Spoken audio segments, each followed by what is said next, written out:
অবৈধ নেশা সামগ্রী সহ পুলিশের হাতে আটক হলেন শাসক দলের এক নেতা। এই ঘটনায় এলাকা জুড়ে দেখা দিয়েছে চাঞ্চল্য।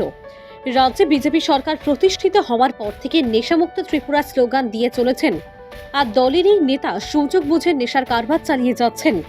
এমনই ঘটনার নজরে এলো পানিসাগর এলাকায়। ঘটনার বিবরণে জানা গেছে, মঙ্গলবার রাত আনুমানিক 9টা নাগাদ পানিসাগরের থানা সংলগ্ন নাকা পয়েন্টে এলাকা দিয়ে এক ব্যক্তি অতিক্রম করার পথে নাকা পয়েন্টের দায়িত্বপ্রাপ্ত পুলিশের সন্দেহ হলে তাকে আটক করে জিজ্ঞাসাবাদ চালানো হয়।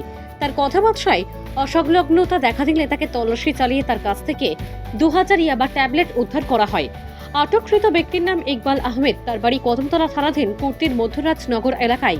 জানা গেছে, আটককৃত ইকবাল আহমেদ আবার কুর্তি কদমতলা মন্ডল মাইনরিটি মোর্চার সহ সভাপতি তথা কুর্তি মধ্য রাজনগর এসবি স্কুলের এসএমসি কমিটির চেয়ারম্যানের দায়িত্বে রয়েছেন। বুধবার সকালে এই খবর চারিদিকে ছড়িয়ে পড়তেই চাঞ্চল্য ছড়ায় গোটা উত্তর জেলা জুড়ে। সামনেই পঞ্চায়েত নির্বাচন, এরই মধ্যে শাসক দলের নেতার নেশা সামগ্রী সহ পাকড়াওয়ের ঘটনায় শাসক দলকে বেশ বেকায়দায় ফেলে দিয়েছে।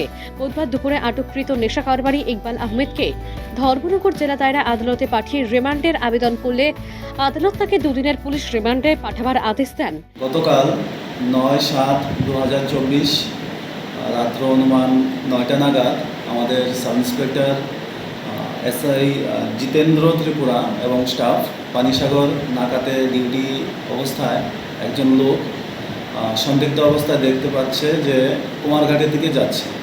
ওকে ডাক দিয়ে ওর নাম ঠিকানা জিজ্ঞেস করা হলো। ওর নাম হলো ইকবাল আহমেদ, বয়স 46, ওর বাড়ি মধ্যরাজনগর কুর্তি, থানা কদমতলা। তো জিজ্ঞাসাবাদে ও স্বীকার করে নিল যে ওর সাথে কিছু ড্রাগস আছে। পরবর্তীকালে সিনিয়র অফিসার এবং ইন্ডিপেন্ডেন্ট উইটনেসের উপস্থিতিতে আমরা ওর বডি সার্চ করি এবং ওর কাছ থেকে 2000 সাসপেক্টেড ইয়াবা পিল রিকভার করা হয়, যার কালোবাজার মূল্য অনুমান 40 থেকে 50 লাখ হবে।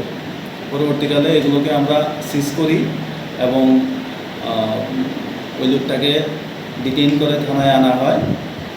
এনডিপিএস কেসে ওকে বুক করা হয় পানিসাগর থানার, যার কেস নাম্বার 42/2024, সেকশন অ্যাট্রাক্ট করেছে 22C এবং 29 এনডিপিএস অ্যাক্ট। ওর আয়ু হচ্ছে সাব ইন্সপেক্টর রাজীব অধিকারী।